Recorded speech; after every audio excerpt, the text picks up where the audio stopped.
Hey guys, it's Sam with the Blind Spot. Today I've got something pretty cool. I'm talking to a buddy of mine, Robert Hart. He just did something pretty cool, and we're gonna talk about it today. And if you guys are on the Facebook pages, you might recognize him or recognize the name anyway. He's on there a lot, so if you guys have any questions, further questions about this, what we're gonna talk about, be sure to hit him up. Robert, thank you very much for talking to me. It's my pleasure. So, what the exciting thing that you did is you just went to blind camp, essentially, right? That's right. Yes, I this year I joined the North Dakota Association of the Blind, which is an affiliate of the American Council of the Blind for North Dakota. Oh, okay. And every year they do a camp, and just outside of Bismarck. It's a week-long thing. It's for adults, and basically it is like summer camp for blind people. That sounds awesome. Well, real quick before we talk about that, so you have Stargardt's, same as I do, right? Correct. Yes. When were you diagnosed? What age? I was about 21 years old. Oh, okay. So later in life than myself. Oh yes. Yeah.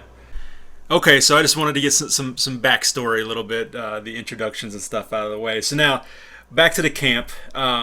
So it was pretty close by then, you said? In North Dakota terms, it was pretty close by. It was about 80 miles away. Oh, okay. Well, not too bad, really. And then a week-long camp, so you stayed on location, on the campsite? Yes.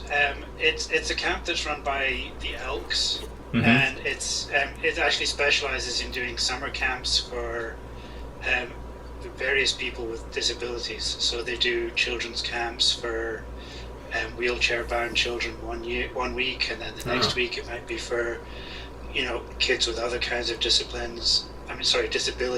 Yeah. And 1 week of the year, the NDAB takes it over, and go and have fun.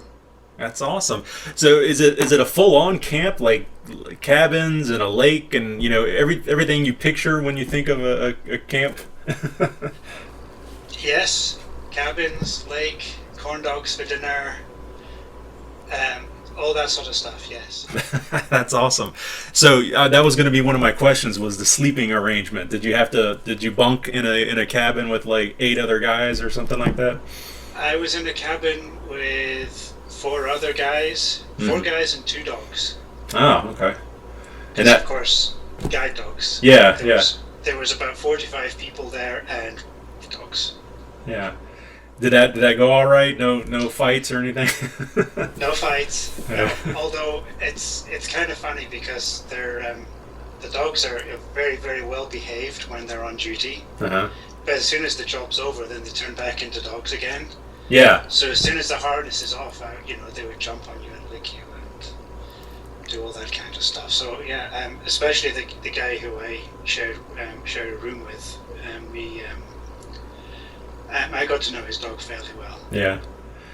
I graduated from a school for the blind, and we stayed there. It was basically like summer camp all school year, but because we stayed there during the week and then went home on the weekends. But so I got to meet. That was the first time I'd been around service dogs, and you're right. They are. It is amazing, truly amazing, if you're around them for any length of time, because they can turn it on and turn it off. They can be disciplined on the job, and then as soon as that harness comes off, they're just normal dogs and run around and have fun, and yeah, it's pretty awesome. Yeah. And the other thing that always amused me as well was that they take on the mannerisms if they're humans. Do they? So you can learn a lot about the human by looking at the dog. That's funny. Now you mentioned the corn dogs. So how was the food? Is it normal camp food? It was normal camp food. They did try to adult it up a bit. So we did get some vegetables sometimes.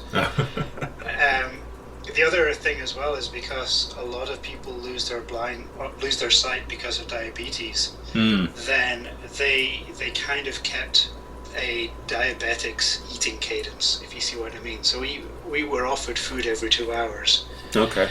And it was kind of like meal, and then the snack would be like fruit and veg and maybe something sugary as well. Mm-hmm. So there was lots of food everywhere. If you decided to eat everything, you would have put, you could put some serious weight on if you wanted.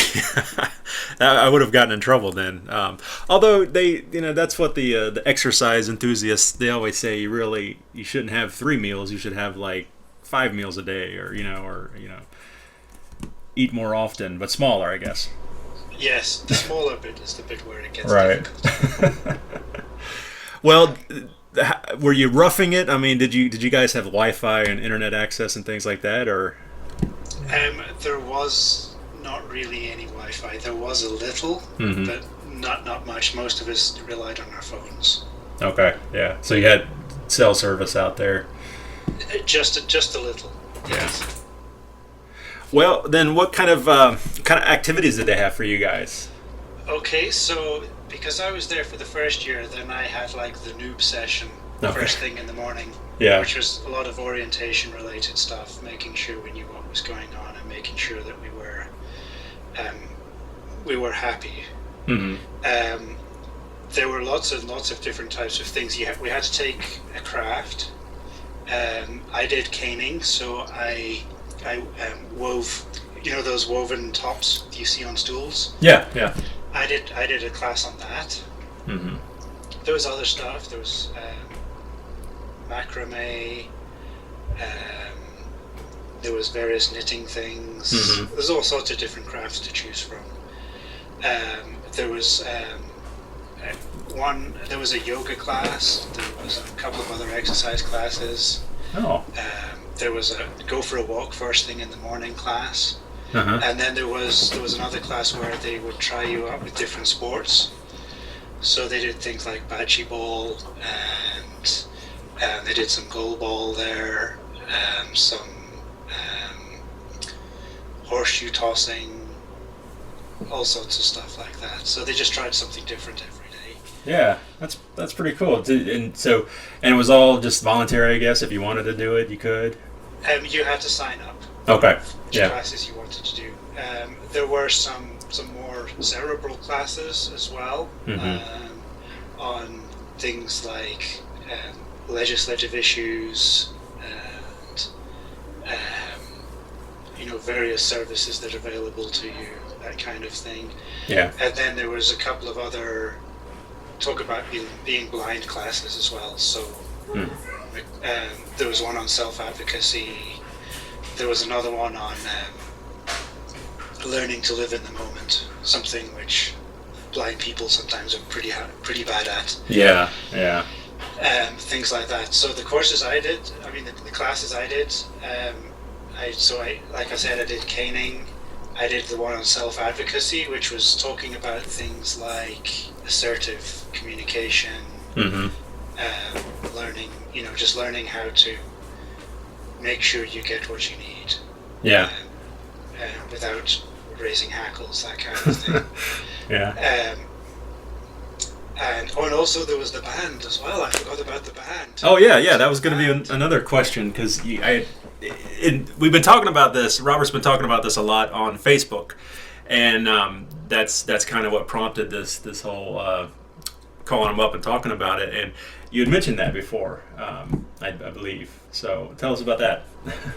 So a few years ago, there was a bunch of people who were there who had started talking about how they all were in band in high school and had to give up their instrument because they couldn't read music anymore. Right. And they decided, we're not going to stand for that any longer. We're going to we're going to dust off our band instruments and learn how to play them by ear and form a band. And so that's what this class is. It's a bunch of people and playing band instruments. And it's all beginner stuff. Yeah. There's nothing very complicated about the music or anything. And we learned 4 pieces, 3 of which we played on talent night at the talent show. And then the last one we actually did, we did a parade. We marched up and down the camp playing this tune. That's awesome. It was really fun, but it was really hard at the same time. I was playing bass drum, so I had this big bass drum hanging off my chest. Yeah. And it turns out that blocked out about 50% of my peripheral vision.